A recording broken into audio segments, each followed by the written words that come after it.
Let's talk about the anxiety and panic and all of that, right? For people who are in high intense environments, like you're debating, you hit the stage. Like I remember the debate stage. First time Trump went on, I'm like, I wonder how he's going to be the first time he gets on with Hillary. And if you pay attention the first 7 minutes, you can hear him breathing. Even Trump, he's breathing hard. It's like, wow, he's breathing hard. And then you watch some of these guys get on debate stage, they get fully nervous, and the argument's going back and forth. Or you're doing a show, cameras are all on you, they're an audience, live audience, you're speaking. How do you manage your imagination from not going wild so you can stay stable? There's a lot of different, I would say, little hacks that can be done that I use, and I can tell you about them and why I do them in terms of the evidence. I'm curious. So first and foremost would be the exercise, and that's why I did 10 minutes of vigorous intensity exercise before I came here. For one, it's been shown to improve cognition, which I want. You're going to want that in a debate. You're going to want that in any type of public speaking sort of engagement, right? You're going to want to be cognitively sharp. And study after study have shown that just 10 minutes of that, especially the vigorous intensity exercise, does improve reaction time by a few milliseconds, which translate to about 14% improved cognition, right? And that's a big change. So that is one reason. The other thing is with the anxiety and the basically like filtering out a lot of the sensory information that can help you focus more. That's also been shown to be improved after, again, just even 10 minutes of vigorous intensity exercise.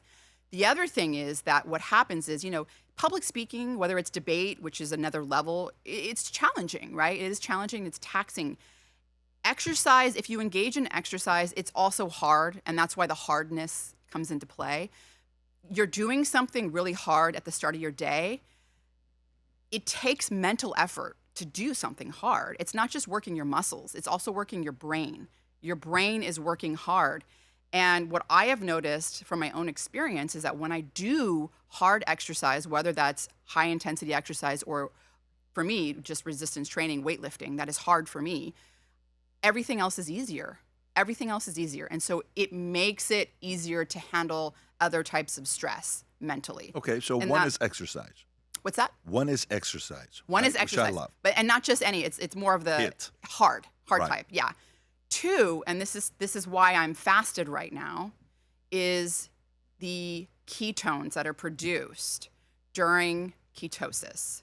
So again, you have to be fasted for anywhere between 12 or more hours to start to really use fatty acids as energy, and that energy you're making ketones, and the ketones is actually what's used as energy. Well, the ketones are not just a clean energy source, they're also a signaling molecule. It's a mode of communication between your body and other parts of the body, like the brain. So it's basically your body's way of telling your brain, hey, this is a stressful situation. I don't have any food. By the way, humans throughout, like however, many thousands or millions, whatever you believe, however old the earth is, we were always, we were subject to periods of no food, right? We didn't always just have Instacart and Postmates and things that were easily available to just get food. So it's an adaptation that's in our genes. And what happens is these ketones that are produced signal to the brain, it's a stressful time. I need to, for one, make more brain-derived neurotrophic factor. This is a neurotrophic factor that's involved in learning, in memory, in producing more neurons, but also in what's called neuroplasticity, the ability of your brain to change and adapt to a changing environment. Very, very important. It also is anxiolytic. Ketones are anxiolytic, meaning they help lower anxiety.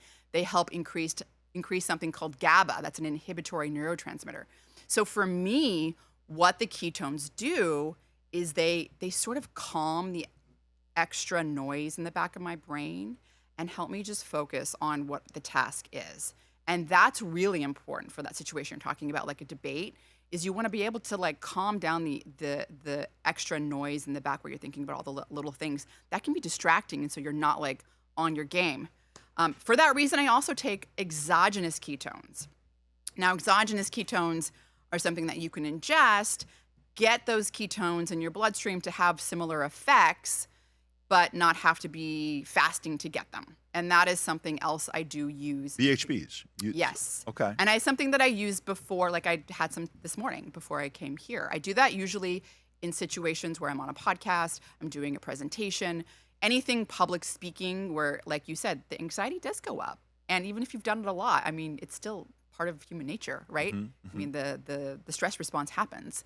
And so that's something else I do. By the way, I want to tell you that taking exogenous ketones, if you are fasting, it's going to stop you from actually using more fat and basically losing that fat, because exogenous ketones are a signal to your liver that there's enough energy there. You flood your system with this, BHB, this beta hydroxybutyrate.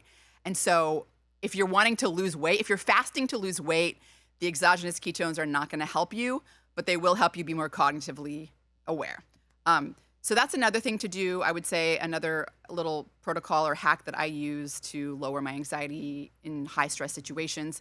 Another one would be cold exposure. So deliberate cold exposure is also something that, for one, it's hard.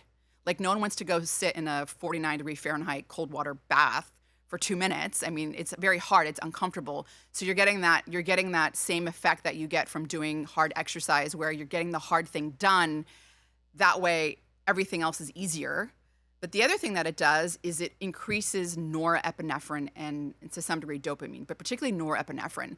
That is both a hormone and a neurotransmitter that helps with focus and attention. It helps kind of lower some of that background anxiety. And so that's another thing that people can use. And I used to do a lot of cold showers before I would go like on a podcast or something. I haven't been doing that lately. Now I go to the beta hydroxybutyrate because it really kind of checks the box for me. But you do the cold plunge or no? I do have a cold plunge at home, and I am embarrassed to say that I very rarely use it. I'm a summertime cold plunger, I would say, more seasonal than, for example, my husband, who really likes doing the cold plunge every day. What does he do? He likes to do it, interestingly, at night. And before he goes to sleep. Before he goes to sleep, Really? Because it cools his body down. Interesting. Which is funny because sauna or deliberate heat exposure is something that I use to improve my sleep. And I've talked about this. I did a little short video on it. There are mechanisms there that explain why heat exposure would help improve sleep and deep sleep, that kind of restorative sleep that you want. Because when you're exposing yourself to heat, you're making somnogenic cytokines. These are, when you get sick, you're tired, right? You're tired. Part of that is, one, because the activation of the immune system is sucking all your energy away. You don't want that. Two is because activation of the immune system, they're releasing cytokines that are called somnogenic. They induce sleepiness. And so the sauna can also do that, or sauna, or I would say hot bath, deliberate heat exposure, whatever modality you're choosing to use, also can increase. Extreme heat or extreme cold?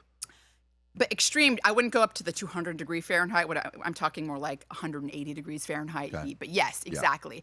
So although some people feel like the cold it wakes them up, and so my husband, I don't know if he's an outlier, but he likes to cool his body down. Before you go to sleep. Not like right before. I mean, we're talking like a couple of hours. Okay. So your body. Then it'll settle down and you're okay. Yes. And the same goes with the sauna. You want to do it a couple of hours before your bedtime because you want to cool down first. And so what I like to do is I'll do a hot tub or a sauna a couple hours before bed, and then I hit the cold shower to cool myself down. And that's something that sauna, really cold shower. That's interesting. Yes. Okay.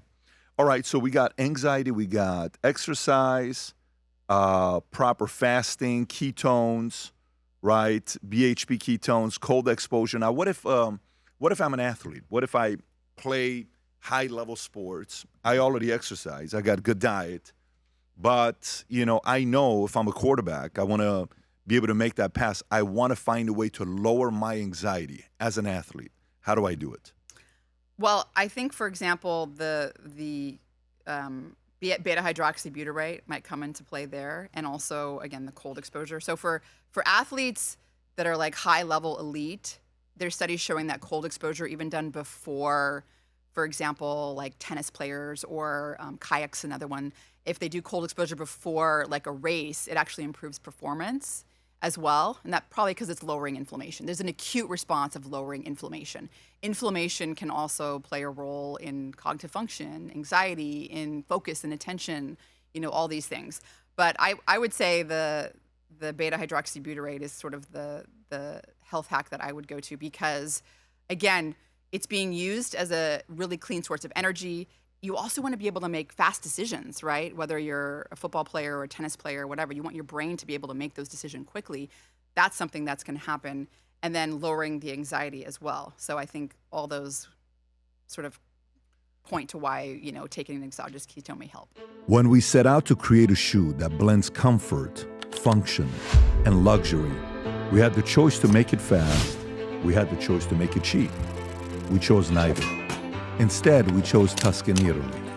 We chose true Italian craftsmanship, each pair touched by 50 skilled hands. We chose patience, spending 2 years perfecting every detail, and we chose the finest quality at every step.